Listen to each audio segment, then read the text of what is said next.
Hello les amis, bienvenue sur les Cailloux du Dragon.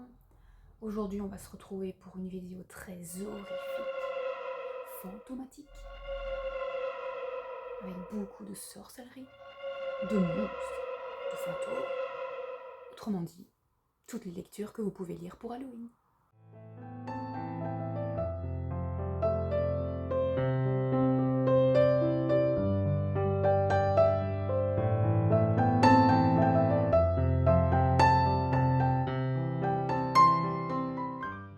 Dans cette vidéo, je vais vous présenter un petit panel de lectures que vous pouvez effectuer pour cette prochaine nuit assez horrifique. Il y aura du graphique, que ce soit BD, manga, et ensuite vous aurez pas mal de romans. Mais d'abord, nous allons commencer avec tout ce qui est graphique. Pour cette première recommandation, je vous conseille la BD Zombilenium. C'est une série qui est en 6 tomes, et vous avez ici le premier tome qui s'appelle Gretchel. Et je vous en ai déjà beaucoup parlé sur la chaîne, mais c'est vraiment une BD très très très chouette. C'est une lecture quand même assez adulte, parce qu'il y a beaucoup d'humour, un peu plus compris on va dire par les adultes, parfois en dessous de la ceinture, etc.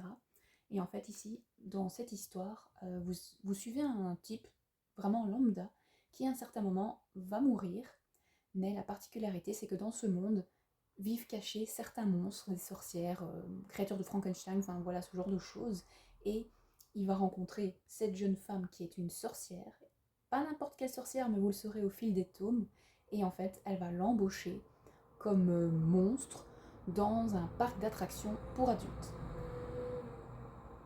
Oui, désolée, il est tôt le matin, je suis près d'une route fréquentée, donc vous allez souvent entendre des voitures passer. Désolée, je ne sais rien y faire. Donc tout au long de cette aventure, vous allez suivre en fait leurs aventures et surtout leurs mésaventures. Et c'est vraiment très très bien. Comme je vous l'ai dit, ça c'est ici le dernier tome de cette série. Les dessins sont quand même assez beaux. Je vais essayer de vous montrer quelques planches. Vous voyez, c'est quand même une patte graphique assez particulière, mais vraiment très très sympa. Et comme je vous l'ai dit, avec beaucoup d'humour. Donc si vous avez envie d'une petite histoire assez cocasse, Zombilenium, ce sera fait pour vous. Ici, je vais commencer à vous parler de 2 séries de mangas.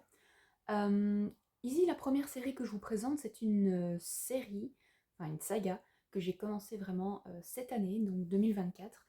Pour l'instant, il y a 5 tomes de sortie. Le 6e tome est censé bientôt sortir. Je vous en ai aussi beaucoup parlé. C'est Dark Gathering. Donc comme je vous ai dit, vous avez ici les 5 tomes. Ne vous fiez pas à la couverture. Malgré la petite fille qui a l'air très mignonne, même si vous pouvez voir le détail qu'elle a des crânes dans ses pupilles, c'est pas du tout mignon. Mais alors là, loin de là. En fait, dans cette aventure, vous allez suivre en fait cette petite fille qui sera accompagnée du héros principal qui est ici. Et ces aventures vont loin d'être de tout repos et vraiment au final très dures, mais c'est vraiment trop trop bien.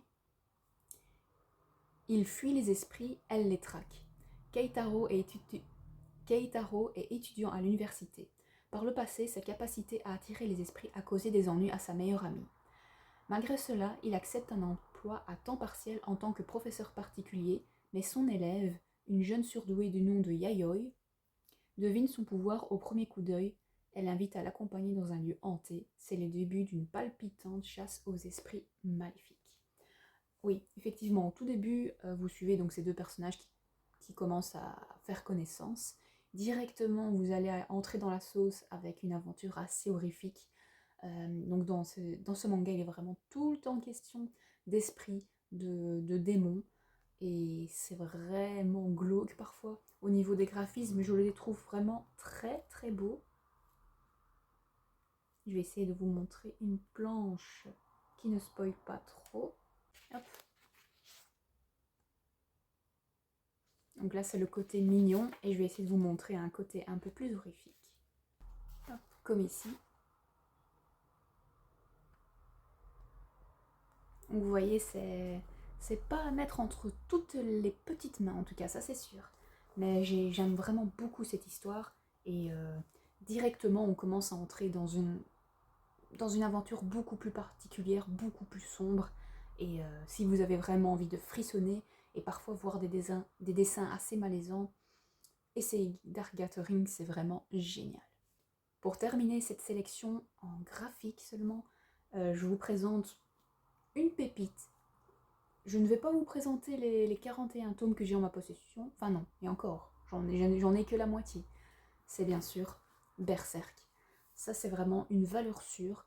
C'est vraiment de la dark fantasy, de la high dark fantasy, j'ai envie de dire. Mais c'est vraiment trop trop bien, de Kentaro Miura, qui malheureusement est décédé il y a quelques temps. Vous avez donc pour l'instant 42 tomes. Euh, les héritiers de ce mangaka reprend le flambeau, donc nous aurons la suite au fur et à mesure. Pour ma part, je n'ai lu que les 15 premiers, j'aime beaucoup, mais n'ayant pas encore vraiment la suite en ma possession, bah, je préfère attendre de continuer ma lecture. Donc ici, vous allez suivre cet homme qui est en fait un mercenaire, mais pas n'importe lequel, c'est un mercenaire en tout cas par après, de démons, de monstres et tout ça. C'est très très sombre. C'est un des mangas les plus sombres que j'ai en ma possession, ça j'en suis sûre, parce qu'il est question malheureusement de tout ce qui est gore, de VIOL, vu que c'est dans un monde de mercenaires et très sombre. Enfin voilà, c'est vraiment glauque à souhait, mais c'est une bonne histoire, c'est vraiment une histoire très adulte, et si vous n'avez pas peur de ce genre de thème, foncez, au moins essayez, parce que c'est vraiment une pépite dans le monde du manga. Maintenant, au niveau des livres, on va aller crescendo. D'abord, pour commencer, ce sera une recommandation d'une trilogie fantastique jeunesse que j'ai lue il y a très très très très très longtemps, je pense début de mon adolescence ou quelque chose comme ça. Je vous en ai déjà parlé un tout petit peu sur la chaîne, c'est Le Maléfice. C'est de Cliff McNish aux éditions Folio Junior, donc c'est vraiment les vieilles éditions. Et ici, bon, j'avais pas pu attendre pour avoir le troisième et dernier tome dans les éditions Gallimard Jeunesse. Donc ici, vous avez cette trilogie qui est vraiment jeunesse, comme je vous l'ai dit, et c'est vraiment pas mal du tout. Déjà, regardez, au niveau de la première couverture, ça donne déjà un peu le ton. Je vais vous lire le résumé. Rachel et son frère font d'étranges cauchemars. Ils voient des sorcières monstrueuses et des enfants perdus dans la neige, jusqu'au jour où ils sont eux-mêmes entraînés dans le monde sombre et glacé d'Ithria, le monde de Dragwena, la plus maléfique des créatures. Ils découvrent alors qu'ils possèdent d'étonnants pouvoirs. Effectivement, vous allez suivre donc Rachel qui va vouloir sauver son petit frère qui a été kidnappé par cette étrange créature qui est en fait une sorcière. Leur particularité, c'est déjà qu'au niveau des yeux, c'est comme les serpents, c'est avec une pupille assez verticale. Et surtout, elles ont vraiment une mâchoire proéminente avec des crocs et aussi quelque chose de vraiment dégueulasse. Des araignées sortent à chaque fois de leur bouche. Ces araignées ont une certaine fonction, c'est un peu... pardon, c'est un petit peu de nettoyer leurs dents, si vous voulez. Donc voilà, au niveau de l'horreur, on y est déjà bien. Qui dit sorcière dit mauvaise sorcière dans ce roman, parce que elles sont pas gentilles. Vraiment pas gentilles. Elles kidnappent des enfants et elle les réduit en esclavage. Donc ici, Rachel va découvrir au fur et à mesure qu'elle a des pouvoirs. Elle est bien sûr l'enfant d'une certaine prophétie, et on va suivre son aventure, comment est-ce qu'elle va réussir à sauver son frère ou pas. Et au fil de ses aventures, elle va rencontrer d'autres personnages avec des pouvoirs, des autres personnages assez maléfiques, d'autres bénéfiques. Mais en tout cas, c'est vraiment pas mal du tout. Vu que c'est un livre jeunesse, il est forcément question d'enfants. Et en tout cas, parmi ce deuxième tome, il en est un peu plus question. Mais en tout cas, dans ce deuxième tome, on peut également voir que la cruauté n'est pas que l'apanage des adultes. Les enfants sont également bien capables de ça. Pour monter un petit peu plus crescendo, je vais vous parler d'un livre que j'ai lu il n'y a pas si longtemps que ça, il y a à peine quelques années. C'est une saga avec beaucoup de romans. Je ne les possède pas encore tous, même si j'essaye de les avoir en occasion. On est toujours un peu dans la jeunesse, même si c'est un cran quand même au-dessus, où je trouve au niveau de l'horreur, c'est L'apprenti épouvanteur de Joseph Delaney. Je ne sais pas si on le dit vraiment comme ça. En tout cas, c'est une belle saga jeunesse, avec quand même parfois des sujets assez durs, je trouve, assez horrifiques, parce que ici vous avez aussi des sorcières, mais qui sont vraiment pas jolies. par exemple, à un certain moment dans ce tome-là, bah, c'est pas un spoil, hein, c'est dit assez vite, mais vous avez une sorcière qui, son apparition, c'est elle est en train de ramper sur le sol et elle est vraiment décharnée. Enfin, voilà, pour un livre jeunesse, ça fait fort, je pense. Mais c'est vraiment pas mal du tout. Je pense que vous devez connaître en tout cas cette saga, donc je vais pas plus parlementer avec. Mais c'est vraiment pas mal du tout. Donc si vous avez également envie de frissonner pour cette nuit d'Halloween, L'apprenti bouvanteur, c'est fait pour vous. Ensuite, ce que je vais vous présenter, ce sont des livres que j'ai lus au début de mon adolescence. Là, on va entrer un peu plus dans un univers vampirique, avec la maîtresse du genre, Anne Rice. Donc je vous parlais de la maîtresse du genre vampirique, c'est Anne Rice. J'ai quelques livres d'elle, mais je vais juste vous présenter ici deux, donc Lestat le vampire et La Reine des damnés. Donc j'ai lu ça durant mon adolescence, j'ai bien aimé, c'était vraiment une lecture quand même un peu plus poussée, parce que Anne Rice, il y a beaucoup de détails, beaucoup de descriptions, et comme vous voyez, c'est quand même des beaux pavés, surtout que c'est quand même écrit tout petit. Là, vous avez vraiment l'ancienne édition Fleuve Noir, et ici c'est Pocket. Donc c'est vraiment un livre d'occasion que j'ai trouvé il y a quand même pas mal de temps. Et il y a quand même une certaine chronologie à suivre, mais ça je vous laisse regarder sur internet pour pouvoir découvrir cette saga. Mais ici, vous pouvez lire bien sûr Entretien avec un vampire. Ici vous avez Lestat le vampire, et je pense que normalement la suite c'est La Reine des damnés. Mais en tout cas ici vous arrivez vraiment dans un récit qui est quand même beaucoup plus adulte, car il est question de relations entre adultes. Beaucoup d'hémoglobine, pas mal de torture, de violence.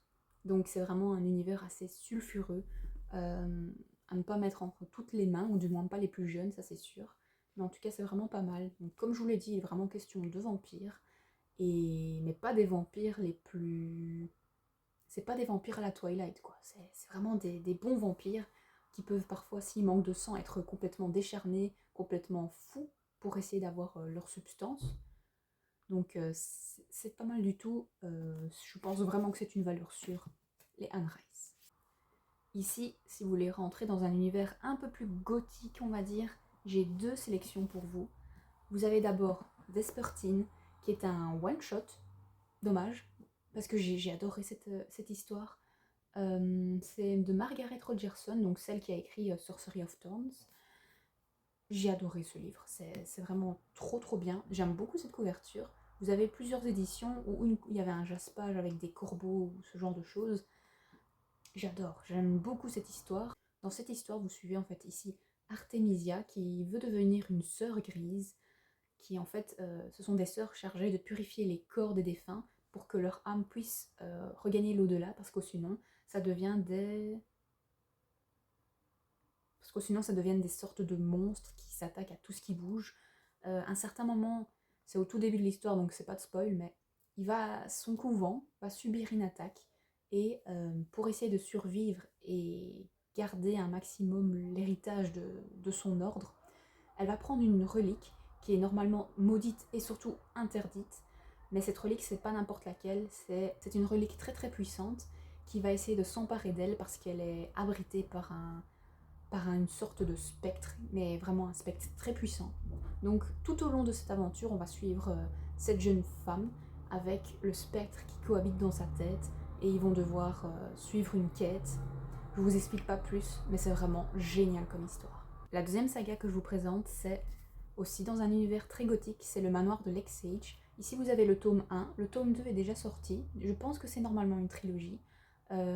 C'était vraiment génial. La petite phrase d'accroche, c'est « Il y a des monstres dans ce monde et celui-ci connaît mon nom ».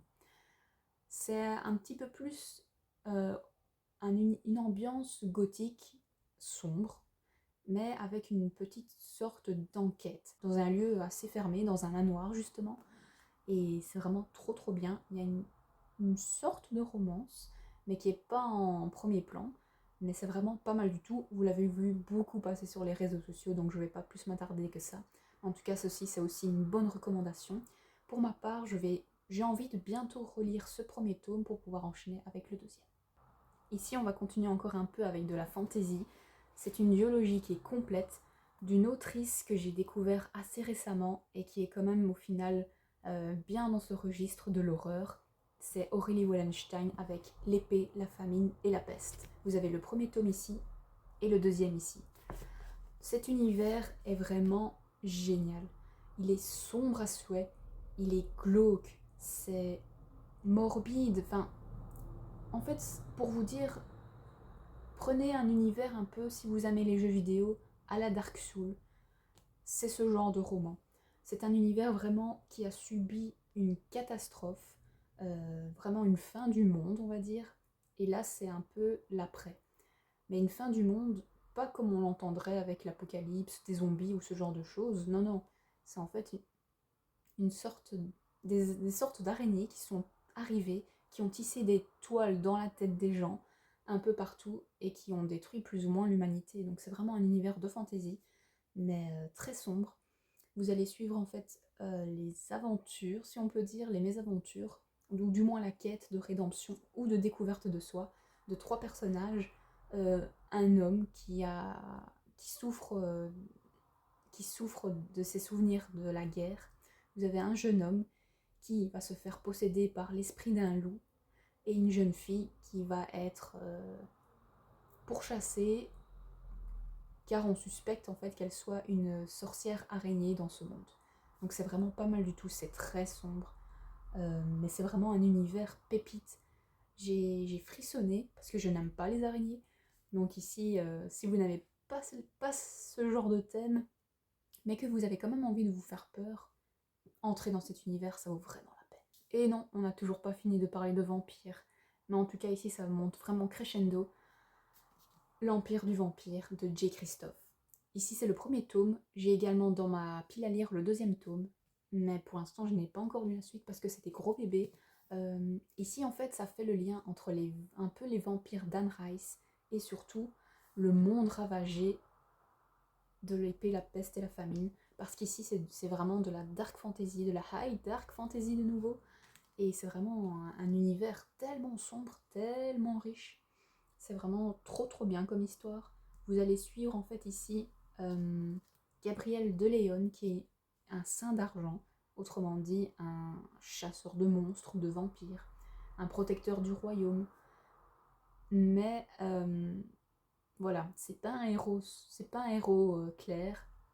Il a beaucoup de traumatismes, il a beaucoup de secrets, il est violent. Donc voilà, c'est un peu un anti-héros, on va dire, même si on va le suivre dans sa quête, plus ou moins de rédemption. Je dis vraiment plus ou moins parce que c'est pas un... C'est un récit vraiment très sombre. Mais si vous avez vraiment envie d'entrer dans un univers riche, sombre, essayez l'Empire de Vampire de J. Christophe, c'est vraiment pas mal du tout. Mais en tout cas, cet auteur-là, on va encore en parler à la fin de la vidéo. Les derniers romans que je vais vous présenter ici, ce sont mes dernières recommandations. Ensuite, on passera à mes envies de lecture. Qui dit Halloween, qui dit horreur, bah pour moi, ça me fait penser directement au roi de l'horreur, qui est bien sûr Stephen King.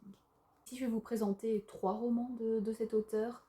Le premier que je prends ici, c'est Shining, l'enfant lumière. Ici, je l'ai dans sa très vieille version. C'était en fait la version de ma maman. C'est pas mal du tout. Je l'ai lu vraiment il y a très longtemps. Je sais que c'était quand même assez compliqué à suivre parce que Stephen King, allez, c'est un homme qui aime beaucoup les descriptions et parfois les univers assez spéciaux, on va dire. Mais ici, en fait, vous suivez Danny, qui est un enfant médium, dont la seule présence réveille les forces maléfiques d'un palace coupé du monde. Autrement dit, on va suivre en fait son père, qui va trouver un travail d'homme à tout faire dans un hôtel durant la basse période. Et il va se passer des choses très particulières dans cet hôtel qui seront liées à cet enfant. Et en fait, son père va commencer à sombrer dans la folie, dans l'horreur. Je pense que si vous avez vu le film, vous avez déjà vraiment une grosse idée de ce qui va se passer, même si le récit et le film sont assez différents. Un livre vraiment tout petit que limite, si vous avez une bonne cadence de lecture, vous pourrez lire et terminer pour le 31 octobre, c'est La petite fille qui aimait Tom Gordon. J'adore ce récit. En fait, vous allez suivre cette petite fille qui, malheureusement, va se perdre en forêt et on va suivre en fait sa quête pour essayer de retrouver son chemin, retrouver ses parents. Vu que c'est du Stephen King, il y a toujours un petit élément fantastique. Et je l'adore celui-là. Il est vraiment tout petit. Il y a moins de 300 pages, donc c'est vraiment facile de pouvoir le lire assez rapidement. Mais celui-ci, c'est vraiment une pépite. Je l'adore. C'est dommage qu'ils n'ont pas fait un film, peut-être plus tard, je n'en sais rien. Mais celui-là, il est vraiment trop trop bien. Et enfin, le dernier livre de Stephen King que je vous présente, que j'adore, et surtout les films également, c'est ça. Donc le tome 1 et le tome 2. Je pense pas vous refaire l'histoire, je pense que vous savez vraiment de quoi ça parle, donc le clown tueur, etc. Ça, c'est vraiment génial. Il fait partie de mes préférés de Stephen King avec celui d'avant que je vous ai présenté. C'est des gros bébés, hein. Par contre, c'est pas mal du tout. Je sais pas quoi vous dire de plus par rapport à ce livre parce que c'est un univers qui mérite d'être au moins tenté. C'est très sombre. Si vous n'avez pas envie de lire ces deux gros pavés, essayez les films. Pour ma part, je les ai adorés. C'est même comme ça que j'ai d'abord découvert cette saga-là. Donc allez-y au niveau des films. Ils sont vraiment pas mal du tout, même s'il y a beaucoup d'éléments qui manquent par rapport au livre. Mais ça, c'est comme dans tous les films. Mais voilà. Donc tentez le film ou les livres, ça. Maintenant, je vais vous évoquer quelques envies que j'aurais bien envie de lire durant cette période horrifique. Ici, vous avez 4 livres, dont une saga, qui serait peut-être temps que je découvre enfin. Je vais directement vous la montrer. C'est bien sûr, sans grande surprise, Nevernight de J. Christophe. Il serait temps que je la découvre. Si vous avez envie de la découvrir avec moi, n'hésitez pas. C'est une trilogie finie. C'est dans un univers très sombre, avec un ordre, enfin une guilde d'assassins. Vous allez suivre Mia, il me semble qu'elle s'appelle, qui va, qui va, qui va entrer dans cette guilde pour devenir bien sûr assassin, et très certainement vouloir se venger de ce qui s'est passé. Je n'en sais pas plus, je n'ai pas envie de relire le résumé ni rien, j'ai vraiment envie de me plonger là-dedans. Le seul truc qui me freine un peu, c'est que c'est quand même des gros pavés. Les 3 tomes, c'est des très gros pavés. Et j'ai tellement encore de livres à découvrir, mais j'ai de plus en plus envie de découvrir celui-ci, donc je pense vraiment que je vais l'entamer avant cette fin d'année. Un autre livre que je vous présente depuis un petit moment, mais que j'ai toujours pas entamé, c'est un auto-édité, c'est Créature.